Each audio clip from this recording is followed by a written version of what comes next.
सबसे पहले क्वेश्चन की बात करें दोस्तों, तो कौन सा अवयव जलने में सहायता प्रदान करता है। 4 ऑप्शन है आपके पास, बताना है इसमें से कौन सा अवयव है जो जलने में सहायता प्रदान करता है। ये मोस्ट इंपॉर्टेंट क्वेश्चन है दोस्तों। राइट आंसर हो जाएगा दोस्तों ऑप्शन नंबर डी यानी ऑक्सीजन। ऑक्सीजन की बात करें तो यह एक ऐसी गैस है दोस्तों जो जलने में सहायक है। कोई भी ज्वलनशील पदार्थ ऑक्सीजन की अनुपस्थिति में नहीं जल सकता है।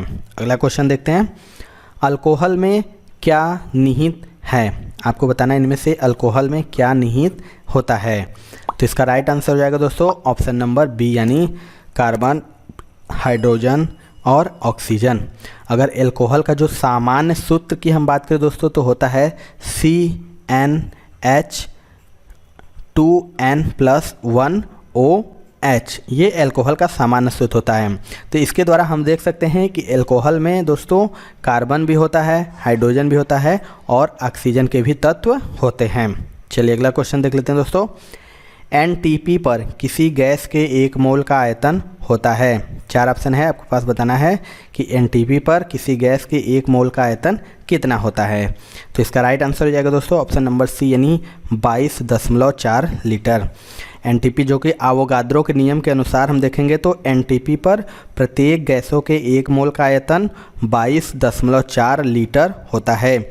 अर्थात प्रत्येक गैस के 22.4 लीटर का भार उसके ग्राम अणु के भार के बराबर होता है। अगले क्वेश्चन देखते हैं दोस्तों, एक गैस का रुद्धोष्म दबाव के दौरान उसका तापक्रम। 4 ऑप्शन है आपके पास, बताना है कि एक गैस का जो रुद्धोष्म होता है दबाव के दौरान उसका तापक्रम क्या होता है। तो इसका राइट आंसर हो जाएगा ऑप्शन नंबर डी यानी बढ़ता है।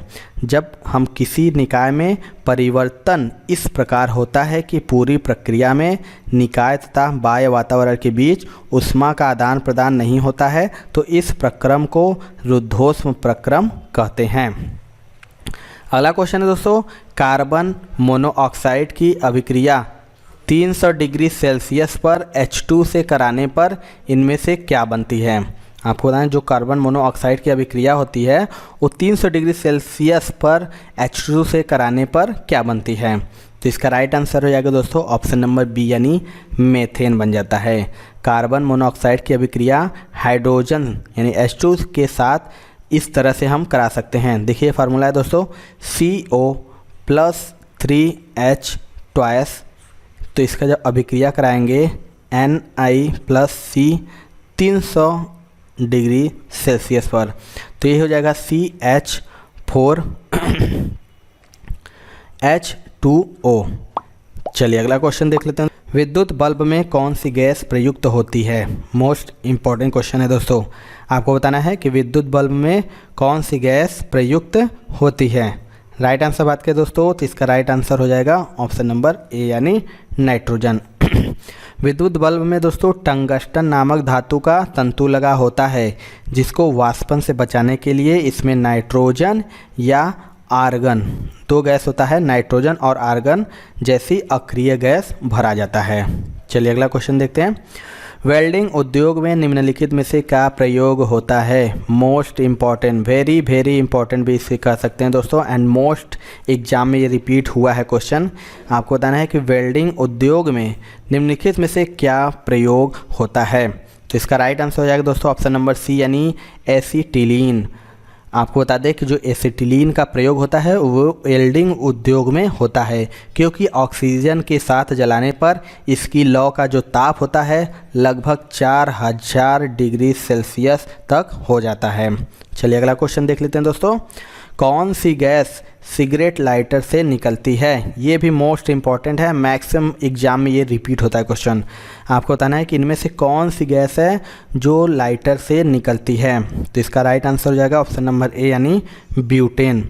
वह सिगरेट के लाइटर में LPG गैस भरी जाती है जिसमें ब्यूटेन की मात्रा अधिकतम होती है दोस्तों। अगला क्वेश्चन देखते हैं, अक्रिय गैस परमाणुओं के सबसे बाहरी कक्ष में कितने इलेक्ट्रॉन होते हैं।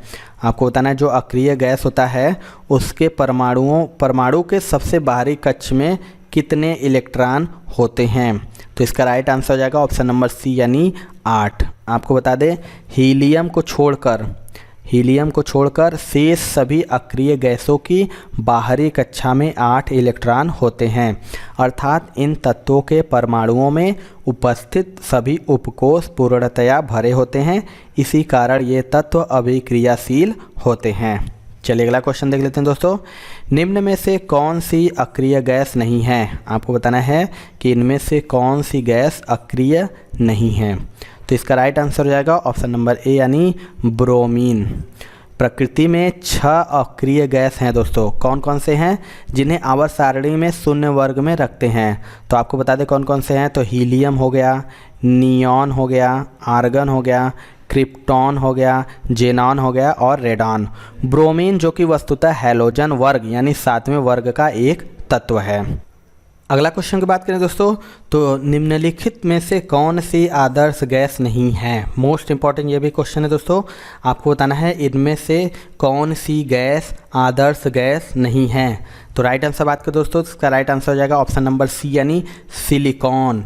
सिलिकॉन जो कि एक अर्धचालक है, जबकि रेडॉन हो गया, ऑर्गन हो गया, नियॉन हो गया, एक आदर्श गैसें हैं। इसके अतिरिक्त दोस्तों हीलियम, क्रिप्टॉन, जेनॉन भी आदर्श गैसें हैं। इनकी संख्या भी मैंने आपको अगले क्वेश्चन में बताया कि 6 है। तो आदर्श गैस कितने हैं? तो 6 हैं, इसको याद रखिएगा। चलिए अगला क्वेश्चन देख लेते हैं दोस्तों।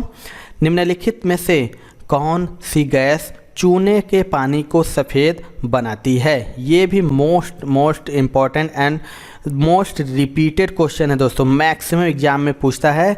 आपको बताना है कि इनमें से कौन सी गैस है जो चूने के पानी को सफ़ेद बनाती है। तो इसका राइट आंसर हो जाएगा दोस्तों ऑप्शन नंबर सी यानी क्लोरीन। क्लोरीन जब चूने के पानी में कार्बन डाइऑक्साइड गैस गुजारी जाती है तो कैल्शियम कार्बोनेट बनने के कारण चूने का पानी दुधिया हो जाता है। चलिए अगला क्वेश्चन देखते हैं दोस्तों। N2 और H2 से अमोनिया बनाने की हैबर विधि में प्रयोग किया जाने वाला उत्प्रेरक है। 4 ऑप्शन है आपके पास। बताना है कि जो N2 और H2 से अमोनिया बनाने की हैबर विधि में प्रयोग किया जाने वाला उत्प्रेरक कौन सा है? तो इसका राइट आंसर हो जाएगा दोस्तों ऑप्शन नंबर ए यानी लोहा यानी आयरन। N2 और H2 को एक संबंध 3 के अनुपात में लेकर लोहे के बारीक चूर्ण को उत्प्रेरक के रूप में प्रयुक्त करके अमोनिया बनाते हैं। हैबर विधि द्वारा अमोनिया के औद्योगिक पैमाने पर उत्पादन करने में उत्प्रेरक के रूप में लौह ऑक्साइड एवं मोलिब्डेनम का प्रयोग किया जाता है। चलिए अगला क्वेश्चन देखते हैं। 2 ऐसे वाष्पशील द्रवों जिनके क्वथनांकों में बहुत अधिक अंतर नहीं होता के मिश्रण को पृथक किया जाता है। 4 ऑप्शन है आपके पास। बताना है कि ऐसे 2 ऐसे वाष्पशील द्रव जिनके क्वथनांकों में बहुत अंतर नहीं होता के मिश्रण को पृथक यानी अलग किया जा सकता है। तो इसका राइट आंसर होगा ऑप्शन नंबर बी यानी प्रभाजी आसवन के द्वारा। आपको बता दें प्रभाजी आसवन द्वारा उन मिश्रित द्रवों को पृथक करते हैं जिनके क्वथनांकों में अंतर बहुत कम होता है। अगला क्वेश्चन देख लेते हैं दोस्तों। वनस्पति घी निम्न में से किससे बनाया जाता है? 4 ऑप्शन आपके पास है। बताना है कि जो वनस्पति घी होता है वो कैसे बनाया जाता है। तो इसका राइट आंसर हो जाएगा दोस्तों ऑप्शन नंबर बी यानी हाइड्रोजन के द्वारा। ऐसे वनस्पति तेल जो जमते नहीं, उन्हें जमाने के लिए निकिल उत्प्रेरक की उपस्थिति में हाइड्रोजन गैस प्रवाहित की जाती है। इस अभिक्रिया को हाइड्रोजनीकरण कहते हैं। अगला क्वेश्चन देख लेते हैं दोस्तों। वायुयान के टायरों में भरने में किस गैस का प्रयोग किया जाता है? ये भी मोस्ट इम्पॉर्टेंट क्वेश्चन है कि जो वायुयान का टायर होता है उसमें किस गैस का प्रयोग किया जाता है। तो राइट आंसर बात करें दोस्तों, तो इसका राइट आंसर हो जाएगा ऑप्शन नंबर ए यानी नाइट्रोजन। और वर्तमान समय में वायुयानों के टायरों में जो गैस भरने के लिए नाइट्रोजन का प्रयोग किया जाता है। नाइट्रोजन जो कि एक अक्रिय गैस है जो टायरों के घर्षण के बावजूद उन्हें ठंडा रखने, उनकी बेहतर सुरक्षा, ऑक्सीकरण से रक्षा कर ईंधन अर्थ प्रबंधन को बेहतर करता है। चलिए अगला क्वेश्चन देख लेते हैं दोस्तों। जब एक हवा भरा हुआ टायर फटता है तब निकलने वाली हवा।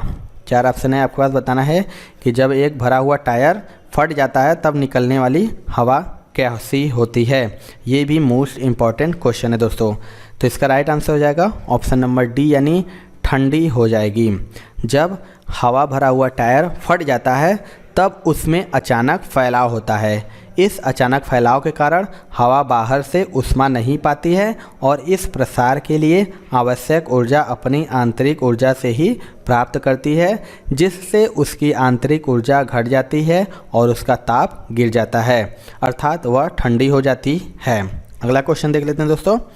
ग्रीन हाउस प्रभाव में पृथ्वी के वातावरण का गर्म होना किसके कारण से होता है? 4 ऑप्शन है आपके पास। बताना है जो ग्रीन हाउस प्रभाव में पृथ्वी के वातावरण का गर्म होना किसके कारणों से होता है? राइट आंसर हो जाएगा ऑप्शन नंबर ए यानी इंफ्रारेड किरणें। जो इंफ्रारेड किरणें होती है अपनी ऊष्मीय प्रभाव के लिए ही मुख्यतः जानी जाती हैं। इनके कारण ही पृथ्वी का वातावरण गर्म होता है। कार्बन डाइऑक्साइड गैस लघु तरंग दैर्ध्य की इंफ्रारेड को पृथ्वी पर आने देती हैं, परंतु पृथ्वी से जाने वाली दीर्घ तरंग दैर्ध्य की इंफ्रारेड किरणों को अवशोषित कर लेती है, जिससे पृथ्वी का वातावरण गर्म होता है और ग्रीन हाउस प्रभाव को उत्पन्न करता है। चलिए अगला क्वेश्चन देख लेते हैं दोस्तों। ग्रीन हाउस प्रभाव के लिए उत्तरदायी है, ये भी very important question and most repeated question है दोस्तों। मैक्सिमम एग्जाम में क्वेश्चन पूछता है कि ग्रीन हाउस प्रभाव के लिए उत्तरदायी गैस कौन सी है? 4 ऑप्शन है आपके पास। बताना है इनमें से इसका राइट आंसर क्या होगा। तो इसका राइट आंसर हो जाएगा दोस्तों ऑप्शन नंबर ए यानी कार्बन डाइऑक्साइड। वायुमंडल में स्थित कुछ प्रमुख गैसें लघु तरंग दैर्ध्य वाली सौर विकिरणों को पृथ्वी के धरातल तक आने देती हैं, परंतु पृथ्वी से निकलने वाली दीर्घ तरंगी विकिरणों को अवशोषित कर लेती है। इस कारण वायुमंडल पृथ्वी के औसत तापमान को 35 डिग्री सेल्सियस के आसपास बनाए रखना है। इस घटना को ही हरित गृह प्रभाव कहते हैं। अगला क्वेश्चन देख लेते हैं दोस्तों। गैस के विसरण की दर इनमें से क्या होगा? जो गैस का विसरण की दर इनमें से क्या होगा? तो इसका राइट आंसर हो जाएगा ऑप्शन नंबर डी यानी अणु भार के वर्गमूल के व्युत्क्रमानुपाती होती है। आपको बता दें कि किसी गैस की विसरण की दर उसके अणु भार के वर्गमूल के व्युत्क्रमानुपाती होती है। अगला क्वेश्चन देख लेते हैं दोस्तों। सोडा वाटर बनाने के लिए कौन सी गैस प्रयोग की जाती है? ये भी most important and most repeated question है दोस्तों। आपको बताना है इनमें से कौन सी गैस सोडा वाटर बनाने में प्रयोग की जाती है। तो इसका राइट आंसर हो जाएगा दोस्तों ऑप्शन नंबर सी यानी CO2। इसको बनाने में CO2 गैस का प्रयोग किया जाता है। सोडा वाटर के बनाने की विधि सर्वप्रथम जोसेफ प्रिस्टले ने खोजी थी। जल के साथ कार्बन डाइऑक्साइड जब मिल जाती है तो उसको सोडा वाटर कहते हैं। अगला क्वेश्चन देखते हैं दोस्तों। अश्रु गैस का रासायनिक नाम क्या है? आपको बताना है इनमें से जो अश्रु गैस होता है उसका रासायनिक नाम क्या है।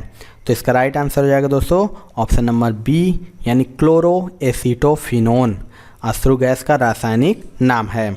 यह गैस आँख की ऊपरी सतह पर उपस्थित लैक्रिमल ग्रंथियों को उत्तेजित कर अश्रु का बहाव तेज कर देती है। यह दंगों के दौरान व्यक्तियों को तितर बितर करने में भी प्रयुक्त किया जाता है। चलिए अगला क्वेश्चन देखते हैं दोस्तों। निम्न में से एक परमाणविक गैस है। 4 में से आपको बताना है इनमें से कौन एक परमाणविक गैस है। तो इसका राइट आंसर हो जाएगा ऑप्शन नंबर डी यानी हीलियम, जो कि एक परमाणविक गैस है। हीलियम जो कि एक रंगहीन, गंधहीन, स्वादहीन, अक्रिय और एक परमाणविक गैस है। अगला क्वेश्चन देख लेते हैं दोस्तों। क्लोरोफार्म बनाने के लिए निम्नलिखित में से क्या उपयोग में लाया जाता है? 4 ऑप्शन आपके पास बताना है इनमें से किसका उपयोग क्लोरोफार्म बनाने में किया जाता है। तो इसका राइट आंसर हो जाएगा ऑप्शन नंबर बी यानी मेथेन। क्लोरोफार्म जिसका फार्मूला होता है CHCl3 क्लोरीन और क्लोरोमीथेन या मीथेन के साथ 400 से 500 डिग्री सेल्सियस गर्म करके बनाया जाता है। यह ऑपरेशन के समय निश्चेतक के रूप में प्रयोग किया जाता है। अगला क्वेश्चन देख लेते हैं। निम्नलिखित में से किसका विस्तृत रूप से बेहोश करने में प्रयोग होता है? अभी आपको मैंने बताया है, आपको बताना है कि इसमें से किसका प्रयोग बेहोश करने में होता है। तो इसका राइट आंसर हो जाएगा ऑप्शन नंबर डी यानी क्लोरोफॉर्म का। क्लोरोफॉर्म का एक कार्बनिक यौगिक है जिसका विस्तृत रूप से बेहोश करने में प्रयोग होता है। तो ये थी दोस्तों आज की वीडियो। आपको वीडियो कैसा लगा कमेंट सेक्शन में जरूर बताइएगा। वीडियो पसंद आया हो दोस्तों तो एक लाइक जरूर करके जाइएगा, क्योंकि आपके लाइक से ही हमें मोटिवेशन मिलता है कि आपको वीडियो पसंद आ रही है। और हमारे चैनल पर नए होंगे दोस्तों तो चैनल को सब्सक्राइब करके बेल आइकन जरूर दबा लीजिएगा, जिससे कि हम कोई वीडियो डालेंगे उसका नोटिफिकेशन आपको जरूर मिलेगा, क्योंकि हम करा रहे हैं लगातार आने वाले ग्रुप डी एग्जाम की तैयारी। तो मिलते हैं दोस्तों अपने अगले वीडियो में, तब तक के लिए जय हिंद जय भारत।